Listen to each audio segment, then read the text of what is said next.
Welcome to today's episode of the Kelfire Show. Today we're going to dive deep into a topic that doesn't get nearly enough discussion about, and that's women's health and why it's vital to ditch the shame when talking to your doctor. My lovely guest, that's because we had a martini, my lovely guest is Darlene Lindell, and Darlene is a registered nurse with a lot of experience in a lot of different areas, and I'm super excited to have her on today. We're going to maybe go a little lighthearted with this, but we just got into a conversation that I am going to come back to later that just fascinated me. But today, we're going to pose the question, how many times have you hesitated to bring up something that is just too personal in your mind or too embarrassing at your doctor's appointment? And that could be anything from periods to mental health to menopause to hormones. When it's about your periods and your sex life and the hormones, we all short circuit. Mm-hmm. We don't know. And why is that? Why do we feel like we can't talk to our doctor? Yeah, it's always been the case, and nobody really knows why. Why do you prepare yourself to go to the doctor? Why do we, not eat breakfast before we go? Because we want the scale to be as least as possible. Why do you, try and look presentable? Right. To go to the gynecologist, and then prepare yourself for the questions that you may or may not even ask. And why do we feel so? Because I'm guilty of this. Why do we feel so silent? Yeah, it's embarrassing and I cannot answer why, but I think everyone feels that way. There's a very, very small percentage that may not, but keeping quiet. Why can't we approach it? Right. Why? But keeping quiet doesn't make the problems go away. It doesn't save us from the discomfort. No. It delays us from the solutions. Depends on how bad it is. I mean, hopefully women can, feel bad enough about trying to rectify whatever's bothering them. And they can approach it. And if they don't approach the doctor, they can maybe talk to the nurse's aide or the nurse who comes in. Excellent. And they could approach it and be like, I feel funny asking the doctor, can you do me a favor? Like, that's not a bad way to get it done. What about, I've heard a lot of talk lately about bringing a support person with you. That, like, creating a list of all your questions. Someone you trust, too. Right. They have that list. And so when you go to the doctor, that they can not necessarily be the ones to ask the questions, but like, hey, don't forget to ask about this. And they can help you get to the point where if you physically can't ask the question, maybe you could be like, I have a few things that's bothering me. I have a few things on my mind. I wanted to ask you a couple of things. Actually, I wrote them down. And you can hand it right to them. How do you think, like, you've worked with hundreds of doctors probably, how do they handle that? Do they see that as they're fine with that? No, they're absolutely fine with it. There's I can't imagine any of the doctors that I've ever worked with being like, I don't have time for this, show this to my nurse or email me your questions. I feel like they would approach it right then and there. It's part of the visit. I mean, I think if we did that more, if we approached it more as something serious. I mean, there's so many time-sensitive things for early detection, and if we stall and we don't bring them up out of fear, we've just made that problem worse. Right. Fear of being dismissed and not taken seriously. I feel like that's a big one with women. I feel like maybe they feel like the doctor doesn't have enough knowledge, female-specific knowledge. Right. I can understand that. I don't know. It's a fear, I think, more than a truth. I really do. I think it's more of a fear that someone will feel dismissed, as opposed to just getting yourself together and asking the question or approaching the subject. I've had both male and female OB-GYNs. Now, the male was when I was younger. You just don't even think about it then. But do you feel like and you weren't in OB-GYN, but you've been in a million things. Yes. Do you think there's a difference? Or Yeah. for you yourself, Yeah. between a male and a female? So growing up, as I was younger, my first, OB-GYN was male. And then even through my pregnancy and having my daughter was male. And then as I got older, I preferred a female because personally thought it was easier to talk to a female about things that my changes that, whether it was menopause or whatever other changes I was having, I felt it was easier. Now, not everybody feels that way. I think my one sister started off with only a female and will only continue to go to a female.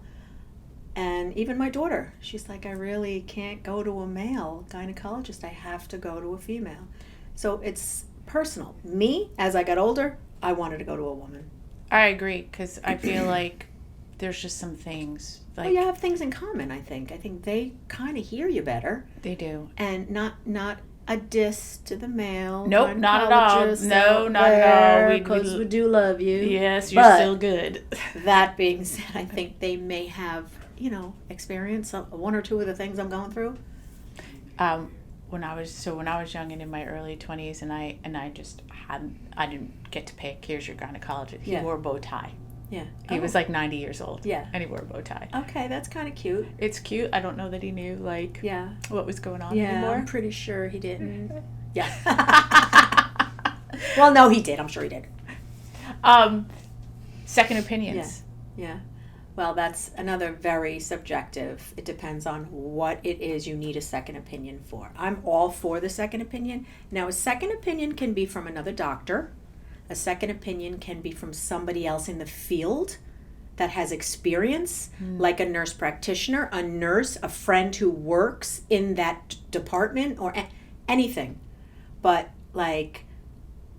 as far as being diagnosed with something very serious, a cancer or a disease or anything whatsoever, if you don't feel comfortable with their diagnosis solely, you have to make yourself comfortable and go get a second opinion. Absolutely. If you're comfortable with that person and their research and their findings, then you stick with it. It's all from within. 100%. All from within. I am not pro second opinions unless your body is saying, you know what, I don't feel the exact same way what's happening here with this person is telling me. Right. Yeah.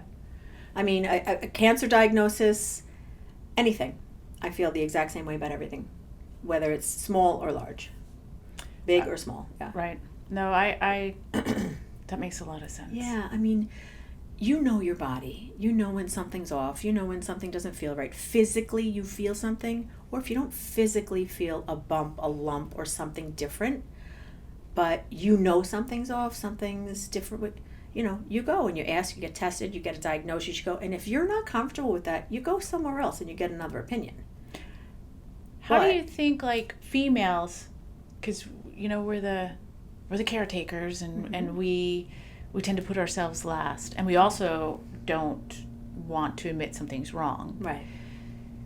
Like lumps and bumps, and like you're saying, you read your body. Yeah. Have you come across, and within oncology or whatever field you were in at the time, did you find that women tended to be more, not necessarily in denial, but didn't want to bring that to the forefront, didn't want to admit it or talk about it? I really didn't. I did not find a difference between men and women regarding women being a little bit more in denial about what's going on.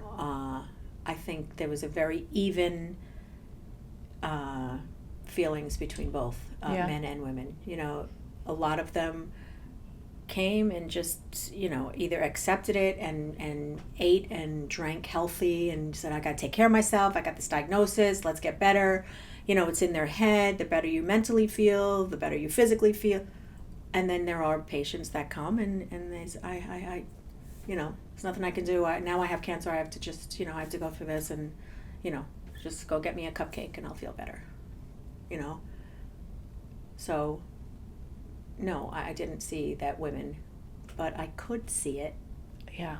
I could see the women being like, it's just another bump in the road. Let's move on. Yeah, I think maybe when you get into breast cancer or STDs or something of that nature, that might be somewhere where women just go like, if I don't talk about it, it goes away. Right. Like I don't see it, it goes away.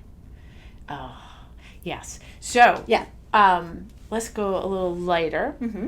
Let's actually talk about the doctor's appointment. Okay. And more specifically, OB-GYN. Sure. And your experience, my experience, we'll talk about it. But I think in general, number one, we all approach it like we're going to battle. Like, okay, we have this appointment. Maybe you're better because you're in the field. So you have a little bias towards understanding the process and what's really going on. Right.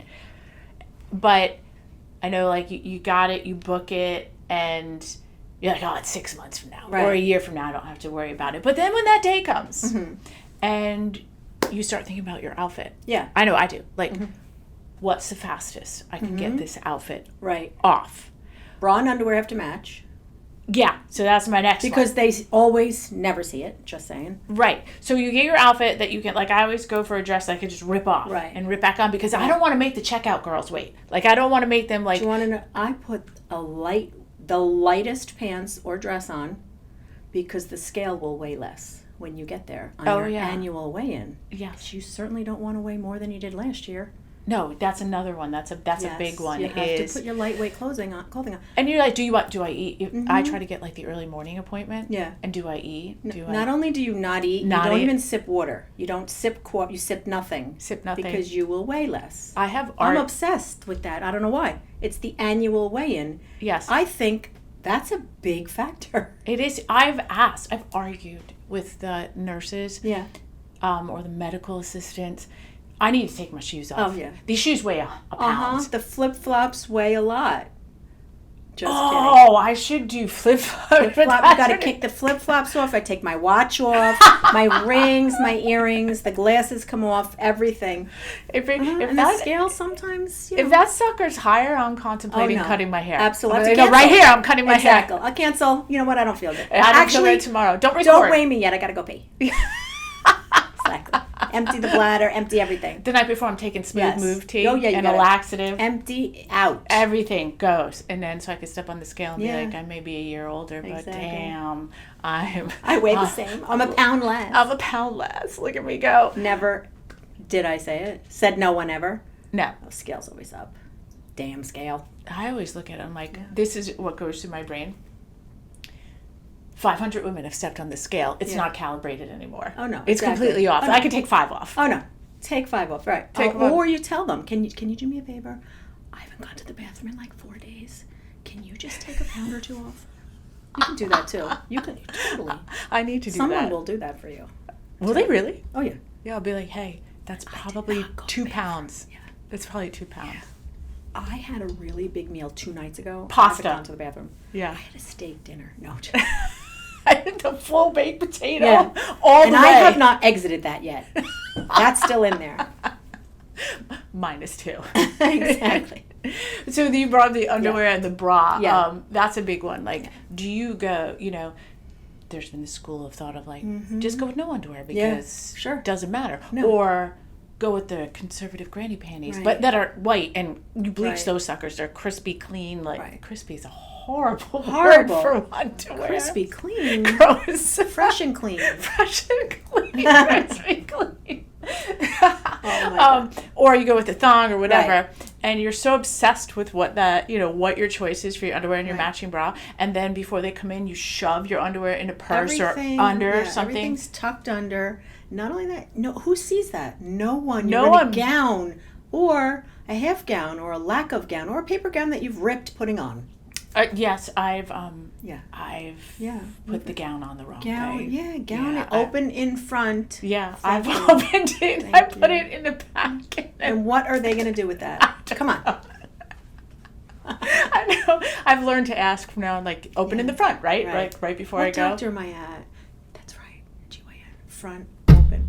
Oh, front, open. Because how, Yeah, it's very funny. Oh, yeah.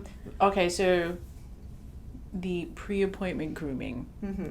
To wax or not wax, to shave everything almost like even maybe your eyebrows. Yeah. Like, It's an event the day before. It is an event. You have to make sure that you are fully groomed. Yeah, you have to. Like you're I'm all for it. I've been that way for a long time, and I still, It's the only way. It's probably the best day of the year you will ever look down You there. don't want people fishing around looking for things. No. Which way? Where'd we go? Just lost the speculum. Exactly. No. You want them easy. You want to be in and out. You want to be in and out of that. They want to be in and out. You don't want any room for, error. No, not at all. No. So that's That a waxing, shaving, laser. Do what you got to do before you get to that appointment. Scalding hot water. Whatever you got to do. Whatever you got to do. And then like the pre-appointment shower, the scrub down. Yeah. It's like pumice. Coarse sandpaper. Like everything is getting. Everything. Again, men. Yeah. After that appointment, that's your best day. Exactly. Because you were just smelling good, feeling good. Uh-huh. So someone could get in there for 5 seconds. Yes. Or less. Yeah. Or less. And then the secret, every now and again they do the rectal check. Every now and again. I've never gotten a rectal check. Sometimes, a certain age. Do they really? They stand up and they're talking to you and whoop-de-doo.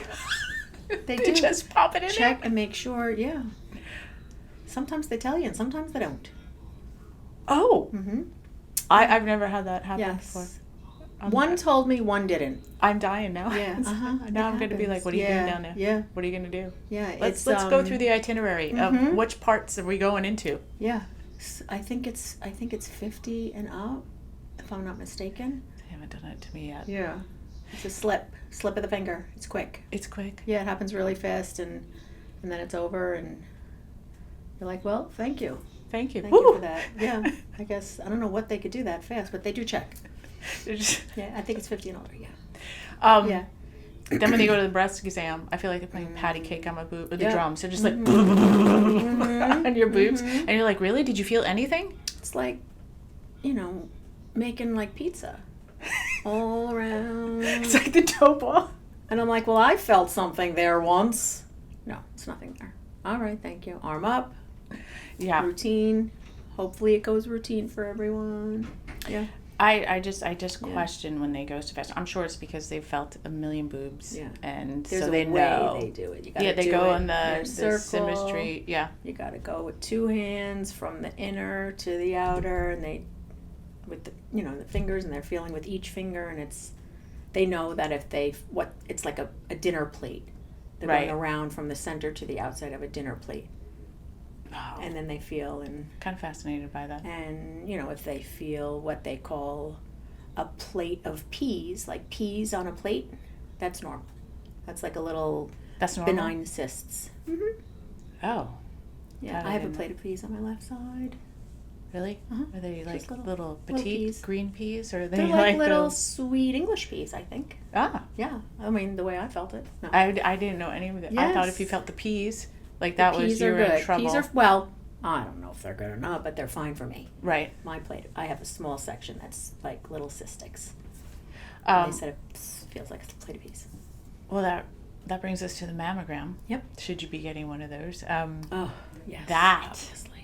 That woman, I'm just like, you got the gown on, and then they're positioning you, and then they're just jamming you in there, and if it fits or not, it's going in. It is the most that.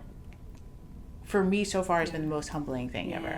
Just those technicians are very qualified and very.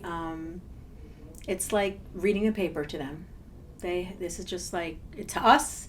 We're being manhandled and forced to, put your teeny tiny little booby or your ginormous little booby in there, whatever. They're just like flipping it around, squishing it down. And you're like a contortionist. Yeah. They're like, go to the left. Yeah. Go to the left. Get up on your tiptoes. Like, get onto your tiptoes. No, I can't hold that handle. No. Doesn't reach. Oh, the other handle. I can't do it. And then when they push it, so yeah. When they go and do the little abdomen, they do the quick run through the abdomen. Yep. So like if it's been a couple of days, you're like, don't push hard. Yeah. Don't push Don't hard. do it. Don't do it. Don't, because your things are going to happen.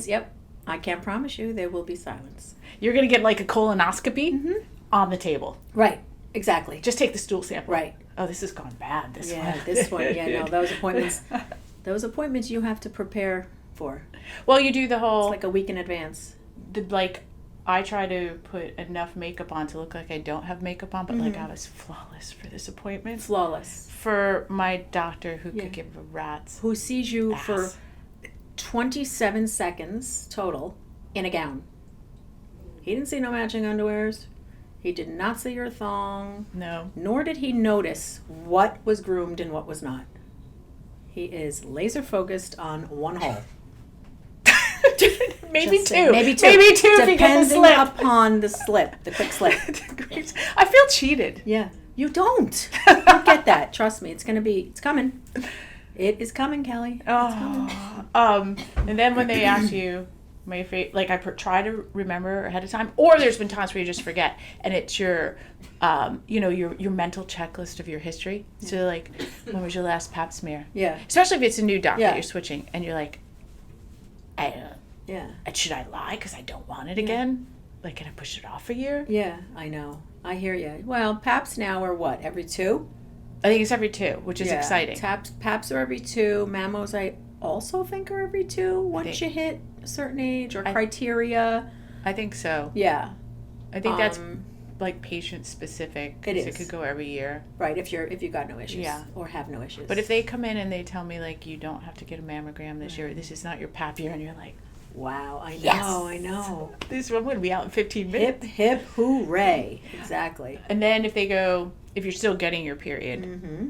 when was your last period? Mm-hmm. And you're like, hold on, I gotta get the calendar get out. the phone Hold on, I out. got Google's, I got it color coded here. Yeah.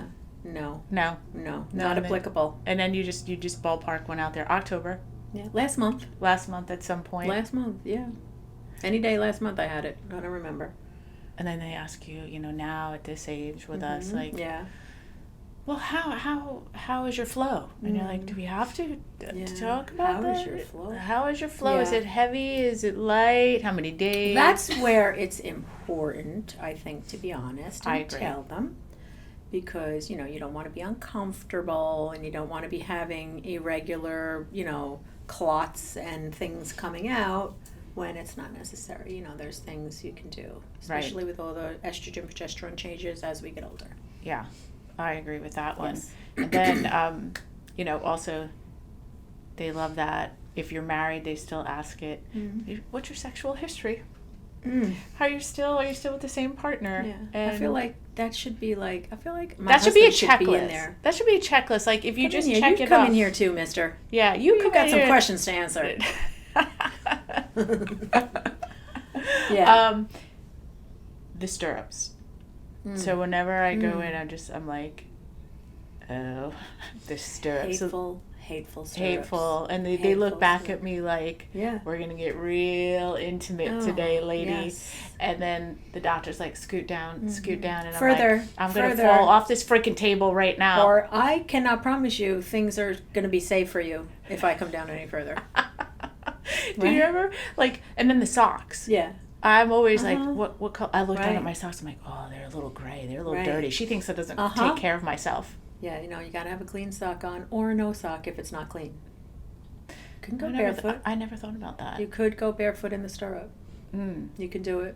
If you're not happy with the sock choice That's of the a day. note to self. Yeah, you can totally tuck them right on your shoes and then jump up on there. Why don't they make stirrup pads? Why do they put socks on them? Well, they should make disposables. Right. Because nobody wants to join feet with the last patient. No, you would think that they'd have a pad and then the little shoe cover thingy over that. Yeah, they have. But no, they have socks. No. And then when you go to check out, you're just so... Well, like I said, I try to get dressed at rapid speed because somebody else needs that room. Right. And then you fly out and you're just like, I'm done. Well, the doctor says you need to come do this, and the doctor says you need to come back in a year, and would you like to make that appointment now? It's like, no, I'll call you. I have no idea where I'll be or who I'll be. I'll call a friend. Next year. Yeah, next year. Right. I'll let you know. If I'm coming back. No, just kidding. I've decided I'm done with this. I may pack it in. This may be my last appointment. Listen, my hormones are done. Exactly. I'm past childbearing. I'll let you know if I need you. Yeah, I'm just going to go live on an island somewhere and never have that done again. Right. No. So if you wouldn't mind telling us a little bit about your menopause experience. Sure. When you noticed things, when it came out, just tell your story. Sure. So I'm going to drink this. Sure thing. While you're doing that. I am 55 currently. I'll be 56 next month. Oh, happy birthday early. Thank you. I started the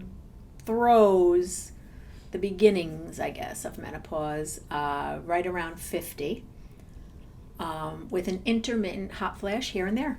Really? That's it. What did it feel like? So my sister is 2 years ahead of me, 2 years older than me, and she would describe when her face turned bright red. I'm like, what's going on with you? And she's like, oh, you just wait. Oh, you just wait. And she's like, it's like burning from the inside out. I'm like, all right, hopefully I won't get any of these, but you never know. But as soon as literally on my 50th birthday, I think I had a hot flash. So it's just heat that you feel. It starts like, I guess, inside. It could start anywhere, legs, your belly, your chest, anywhere, and then it just makes its way to the surface, and certain people feel it really specific in certain spots. I feel it, weirdly enough, on the inside of my elbows. I get really hot, back of my knees, under my arms, and my groin. Those are my hot flash spots. Sometimes I get them during the day, and this has been for the last 5 years.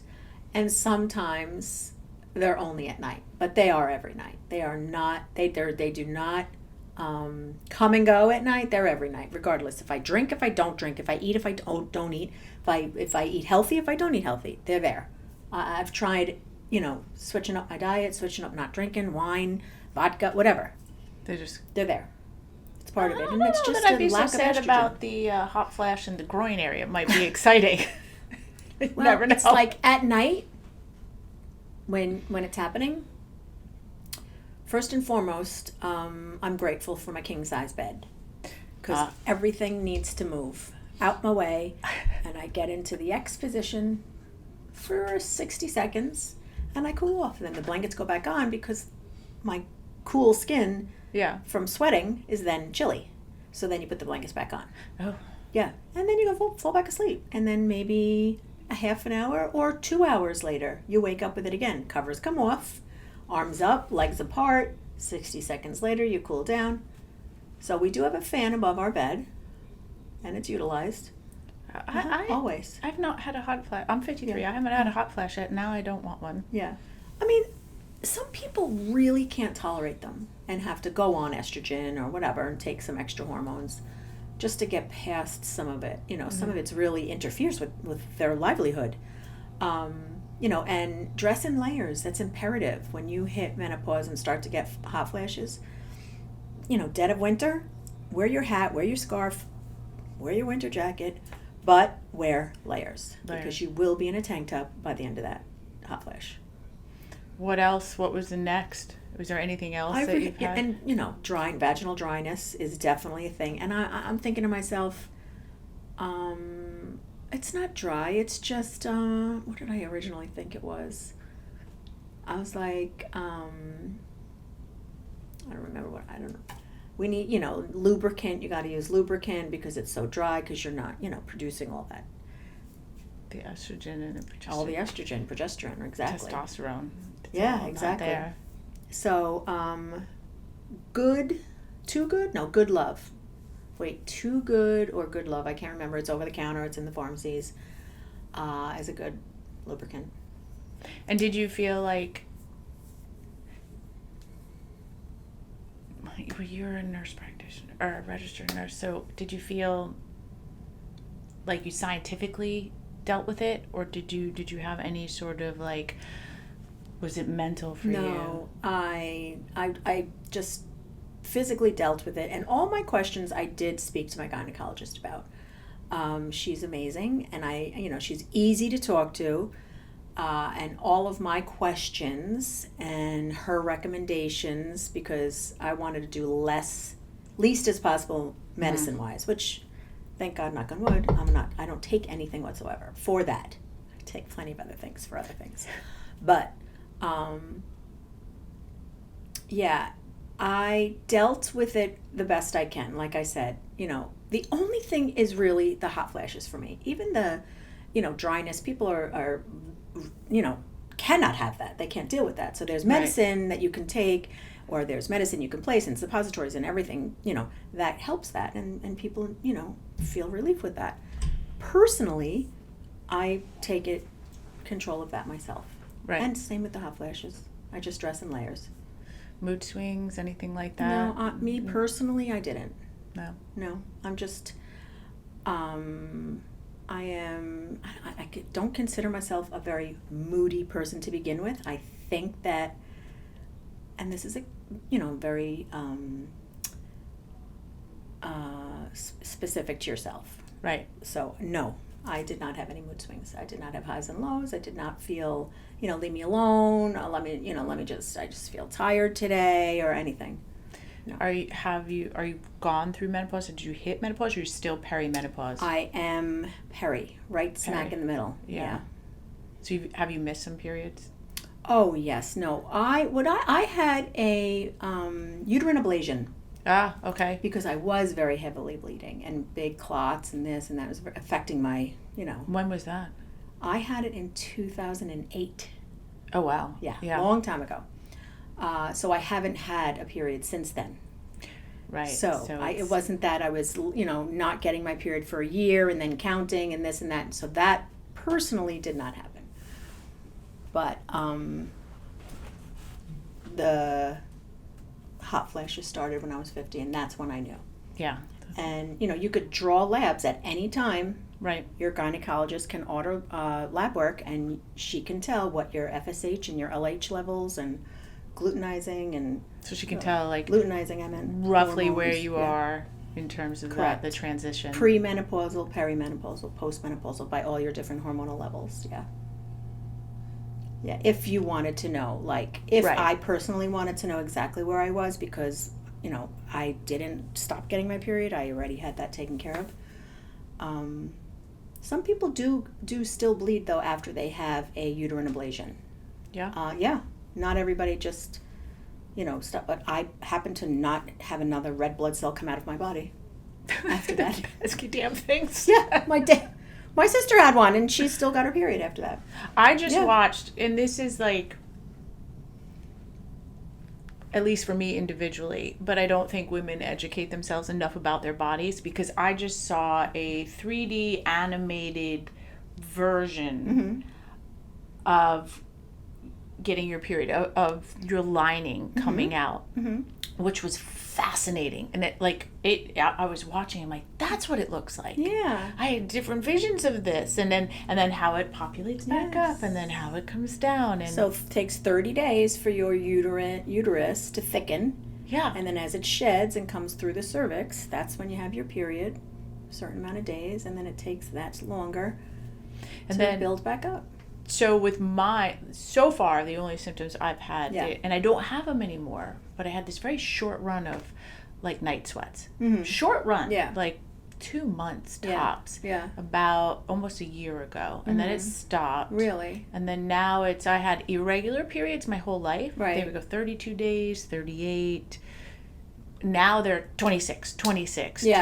And within those 26, I will probably bleed 10 to 14 of those. Wow. Light. It's annoying as hell. Yeah. I was always I don't want to get to menopause. Right. I want to stay, in my brain it was forever young. Right. And now I'm like, no. Yeah. No, I need this to stop. Yeah. This is interfering. So sometimes when you bleed too many days in a row, it's, sometimes they need to, intervene with some medicines. Right. Some progesterone or something to... Because it talks about, balance it off. That's, also, a big segue into, okay, now you're going to start skipping periods. Because you can't, the lining's not... Right. Gonna stay. I just find it freaking annoying. Yeah, absolutely. No, I want to wear white. Right. And I can't tell because maybe today it's coming back. Right. Exactly. And it's screwing with my wax schedule. Yeah. Tell me about it. Well, I always ask everyone. Yeah. 3 questions. Okay. At the end. And don't feel pressure. Just come up with whatever comes to your mind. Okay. But your whole journey that you've been on with perimenopause, if you could give it the name of a cocktail, what would it be? Or it could be any alcoholic beverage. Or mocktail. If you want to go mocktail, you can too. Yeah. No, mocktails, no. No. No. I'm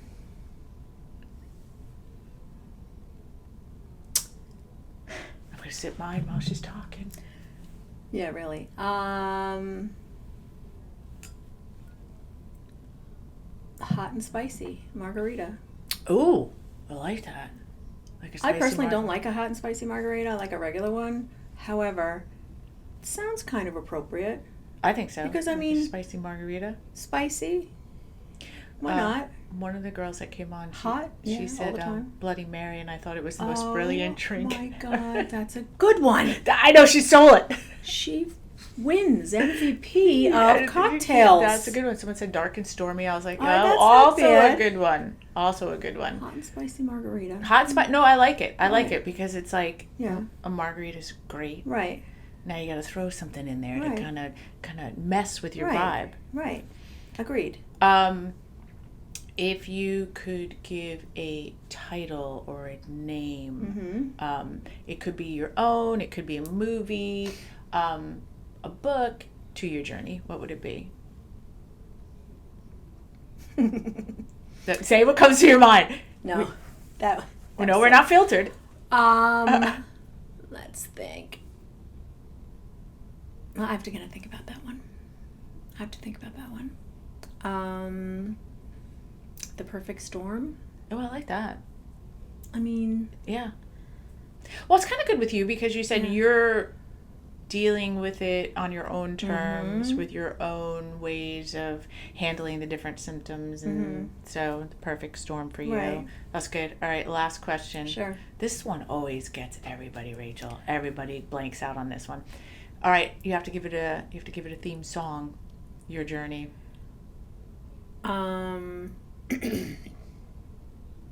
Billy Joel, My Life. Damn, she's good. All right, it's going on the Hellfire playlist. So I have a playlist, and every time someone puts a song, I put it in the podcast that's playlist. So funny. So that's good. Yeah. I like that. You're Go New York, ahead though, right? with your own life. Leave me alone. I got my first singer. We're gonna do I like that. karaoke. I like it too. Well, thank you all for joining us, Darlene. Thank you so much. I could sit here for hours with you and just joke around and do stuff. And it's nice to get an insider, if you will, a medical professional's take on things too, because it's so different than someone that's not. So thank you so I can't speak again. At least I didn't cry. I didn't cry. Thank you for coming on today, and if you guys like what you see, please subscribe to the YouTube, Apple, Spotify, Amazon, all our social media, and we'll talk to you guys soon.